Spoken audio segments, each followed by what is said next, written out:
Hey guys, Miles with Hamilton Dog Training here. And in this video, we're going to talk about relationship. So relationship is, really it's the most important thing that you can have with your dog. It's more important than the training, more important than the obedience, all that stuff. Everything starts with the relationship. And we're going to go ahead and break this down because, I find that a lot of people have the wrong idea of what a good, healthy relationship looks like with their dog. A lot of people, they basically just want their dogs to love them, and they want to cuddle them, and they want to, they just want to live with their dog in that way, almost like a little baby. But that is not a good relationship. That can come later. All the love and stuff, that can come later. But that is not what a healthy relationship is built on. A healthy relationship is built on trust, respect, and reliability. Right? So if your dog, loves you and cuddles you and all that stuff, but he doesn't trust you, he doesn't respect you, he doesn't rely on you in difficult situations, then none of the training you're doing matters. It'll all fall out once a dog hits stress. And so we really need to build these things with our dog, because then everything's a lot easier after that. Okay, so here I have a few bullet points on tips on how to build a relationship.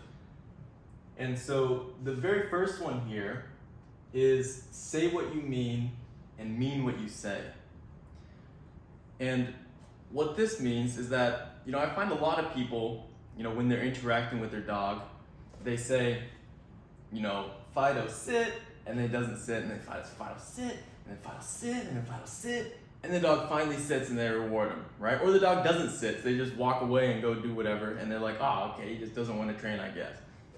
Or they're outside in the park, and they say, Fido, come, doesn't come. Fido, come Fido, come Fido, come Fido, right? They're trying to get him over, they got, balls waving in the air, they're trying to show him treats. Fido, come, right? That does not work, so stop doing that. Say what you mean and mean what you say. Do you mean it or not? Right? When you say sit, do you actually mean sit? Do you actually mean it? Right? Or are you just, kind of asking for it? And it's kind of like a little kid, right? Imagine if you had, like a 3-year-old toddler, right? And, you're constantly just talking at them, right? You're like, hey, come over here, go do this thing, go do that thing. But then they didn't do it and you just ignored them, or you repeated the command. You become like the teacher in Charlie Brown, right? Where it's like, rah, rah, rah, rah, rah, right? You're just like background noise. Nobody even hears you anymore. The dog doesn't hear you, your kid doesn't hear you. You're just invisible. And so don't do that. That's a big mistake. You need to say what you mean and mean what you say. So if you say come, you mean it. You are coming, period. There is no way you are not coming. And if you don't, I'm gonna make you come, period. That's it. If I say sit, I mean it. You are going to sit, period. And this is all very important because it immediately flips the switch, right? The dog's whole life has been like, okay, I don't have to listen to you, whatever. And then you have to listen, no matter what. No matter if there's dogs running around, no matter if we're in our living room, doesn't matter. Any situation, you have to do what I say. That's very, very important. So I would say this is probably one of the most important things. It's just this up here. All right. And then second here is you are the boss of your house, right? You have to remember that your dog is living with you, not the other way around. This is your house, right? You invited them into your home and you feed them, you pay the bills, right? They're just here, right? And so you're the boss of your own house. What does that mean? Well, if you have a dog who's running around, going crazy, they're jumping on the sofa, they're, ripping stuff up, they're just wild, right? They're out of control. It's like it's their house and you're living with them. That is a problem. You are the boss of your house.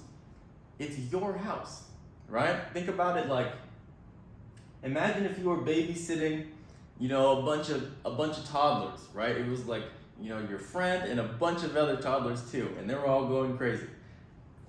It's your house, right?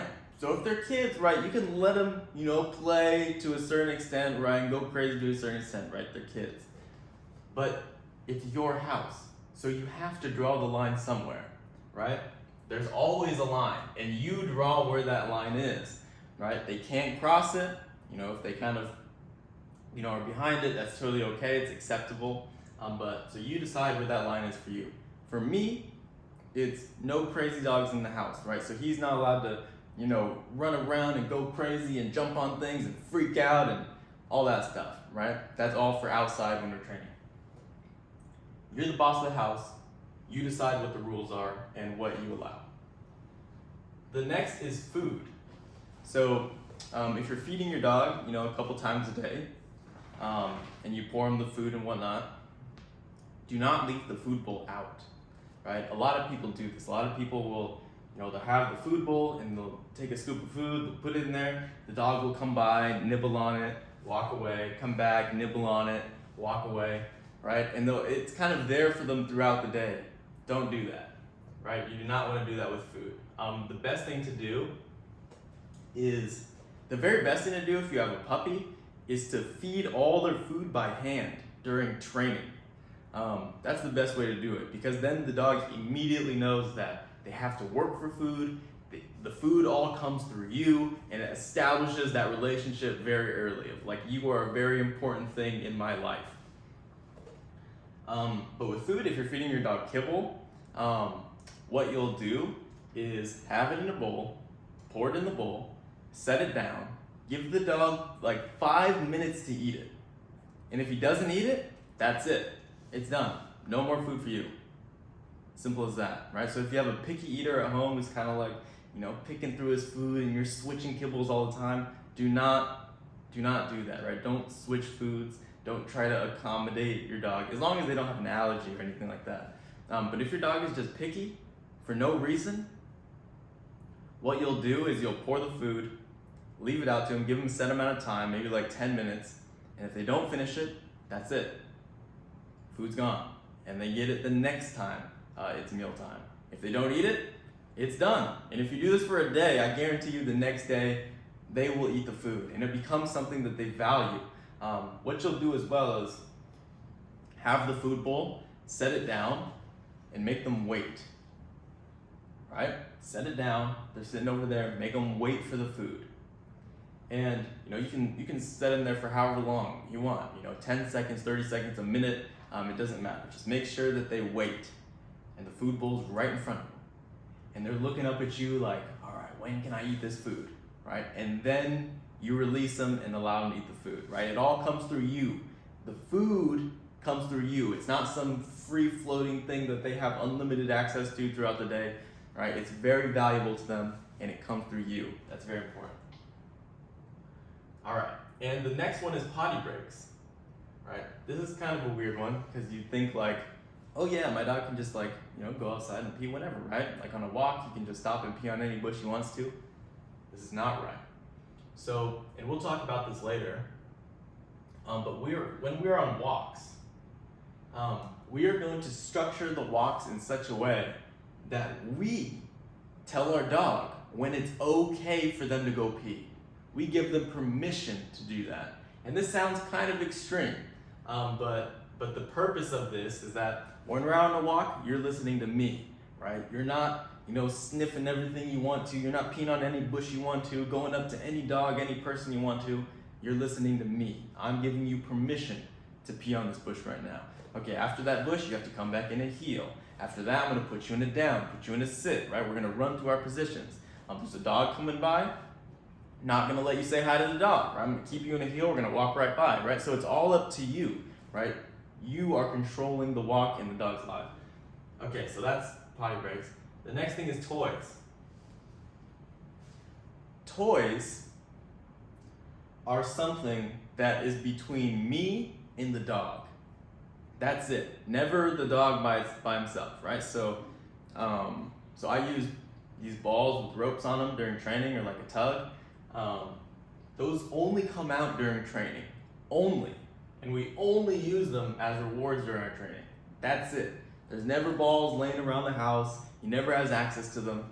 Because what that will do, if you leave toys like that around the house, is it'll reduce the value of those toys. It'll make them less desirable in the dog's mind because they have free access to them. And it'll also reduce your relationship with the dog as well. Because if you have toys, something the dog very highly values, right? Or you have treats that the dog super highly values, and it only comes through you, and it only comes through you when you're training, that really does a lot to establish the relationship, right? Play is huge for me. That is like the biggest, that's probably up here with this one, right? I would say these are probably both tied for first. Is, toys or anything the dog really values, like food, and then saying what you mean and mean what you say. Those are probably tied for first.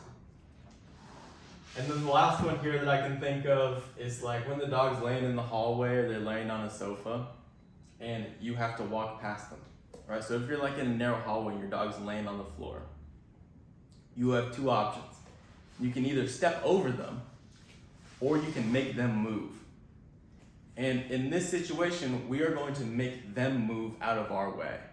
And that's something very, very small that over time changes the relationship with the dog, right? So if you're on a couch, right, and your dog's laying on the couch, if he's allowed on furniture, if your dog's laying on the couch,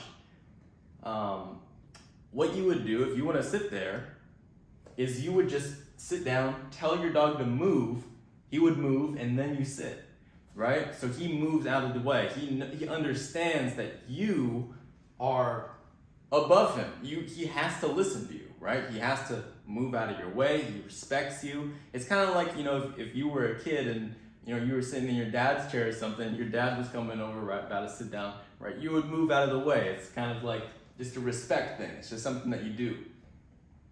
And this is the same, right? So, if it's a small battle, it's very, very small, but it's one of those little things that over time can add up, right? So, you've probably seen those dogs, online or whatever, on videos that are like sitting in the sofa and they'll get real angry, if you try to move them or, they won't let anybody sit in their spot. No, we don't want any of that. We want a dog who, when we come in the room, they move out of the way so we can sit down, right? That's just a small thing that impacts the relationship.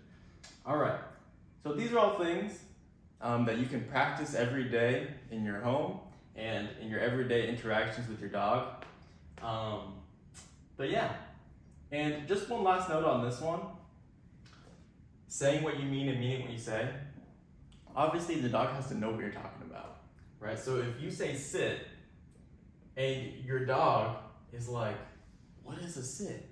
Right? He's like confused because he's never been taught it.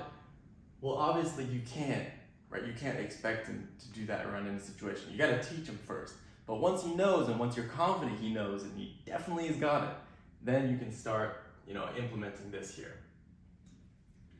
But yeah, that's just a bit about relationship.